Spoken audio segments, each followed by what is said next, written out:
If you want to see behind the scenes of a movie production, you should definitely watch our picks for the best classic movies about filmmaking. Lock it up and roll sound. Roll camera. Roll it. Scene 6, take 1. Number 10. Get Shorty, directed by Barry Sonnenfeld.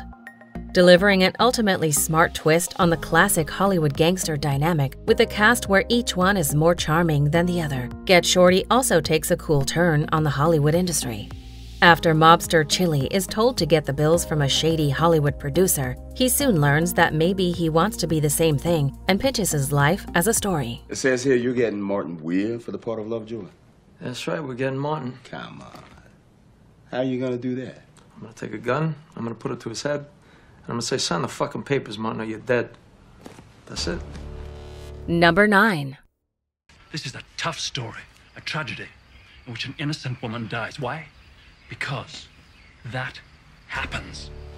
The Player is a satirical black comedy film directed by Robert Altman. Brutally cynical without ever becoming bitter, this all-time successful satire follows a forgotten producer who is sure that the death threats he receives are the work of famous writer David Kahane.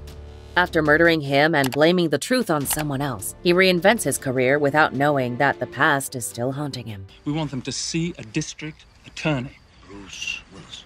No, not Bruce Willis, not Kevin Costner. This is an innocent woman fighting for her life. Julia Roberts. Freaking kid. Number 8. Okay, Nicole is here, standing by the bed. Chad, you're over there by the chair. Okay. And camera's close on Ellen. First line. Living in Oblivion is a black comedy film written and directed by Tom DeSillo. Walking the line between being an independent picture in its own right while mocking the indie industry with sharp satire, Living in Oblivion follows ambitious filmmaker Nick, who is shooting his first feature.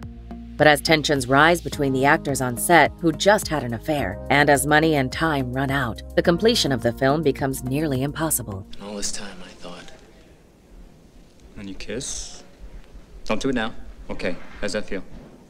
Great. Nicole? Good. Wolf, any thoughts? No. Number 7.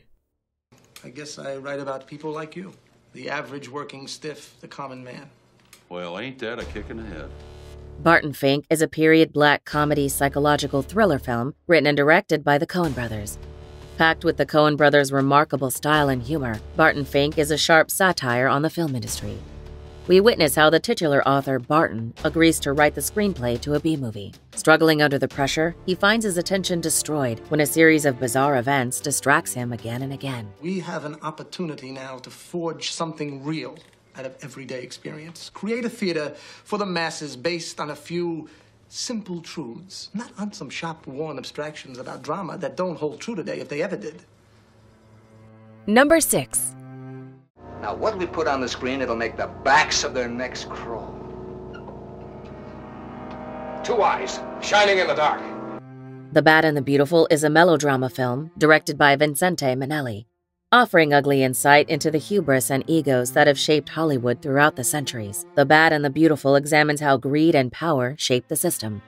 After a wicked producer scams 3 different Hollywood figures, endangering their careers, they find success anyway and begin figuring out how to repay him when he offers them work once more. Put 5 men dressed like cats on the screen. What do they look like? Like 5 men dressed like cats.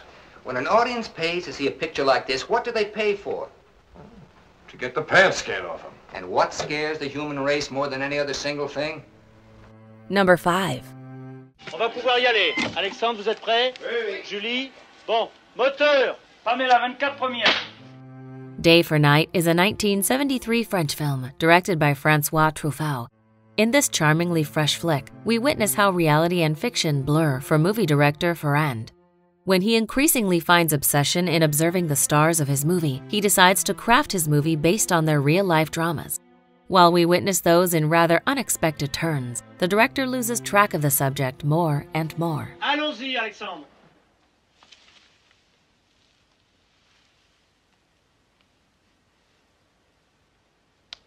Alexandre, le baiser pas trop romantique. Number 4. 8 1/2, directed by Federico Fellini. Just as inventive as the topic to which it draws the spotlight, 8½ comes closer than most movies about the industry to a realistic approach to what makes movies and telling stories feels like. As an Italian filmmaker struggles to get his new feature off the ground due to his personal troubles, he finds himself becoming more and more autobiographical. Oui, peut-être, mais je suis tellement anxieuse de connaître, de bien comprendre mon personnage. Moi, je dois vivre très longtemps à l'avance avec mon personnage. Signora dice che deve conoscere prima il suo personaggio, necessariamente. Number 3. You don't know me, but I'm Ed Wood. I'm a film producer, and I'm currently in production on a science fiction piece with Bela Lugosi and Swedish wrestler Tor Johnson. Ed Wood is a 1994 biographical comedy drama film directed by Tim Burton. The longtime dream team of actor Depp and director Burton made it again with Ed Wood, the fictional portrait of a tragic real-life story. Depicting the life of Ed Wood, an unsuccessful storyteller of the 50s who gained posthumous fame for his sci-fi work in the 80s, we witness the struggles of creative people never given the chance to prove themselves. Of course! Dracula requires presence. It's all in the eyes and the voice and the head. That's right. That's right. You seem a little agitated. You want to go outside and get some air? Bullshit! I'm ready now. Roll the camera. Number 2. Singin' in the Rain, directed by Gene Kelly and Stanley Donen. This masterpiece of the classic Golden Hollywood era remains a timeless tale. Set in the 1920s, we follow the silent film star Don Lockwood and his jealous screen partner, Lena Lamont. They are trying to make the difficult transition from silent to talking pictures, but she has an excruciatingly shrill voice, and their latest film is transformed into a musical. You know, it may be crazy, but we're gonna do it. The Dueling Cavalier is now a musical. Hot dog! Hallelujah! Fellas, I feel this is my lucky day, March 23rd. Before we unveil movie number 1, here are a few honorable mentions. We've been through this. We can't get the camera any lower, so find another goddamn shot.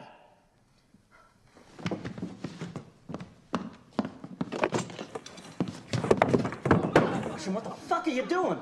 It's like he's tearing out the floor. I see you're a director. Jimmy, our busboy's a director.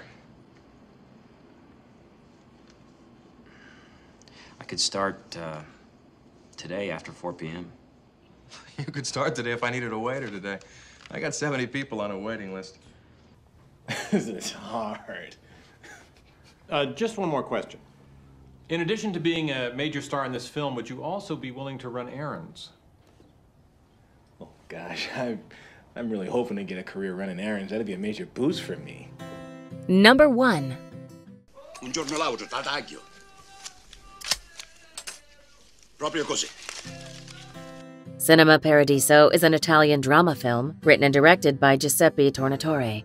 An ode to the power of life itself, captured by the art form of cinema. Cinema Paradiso captures the passion of a young boy growing up in a war-plagued Sicilian town with only one escape, the Cinema Paradiso.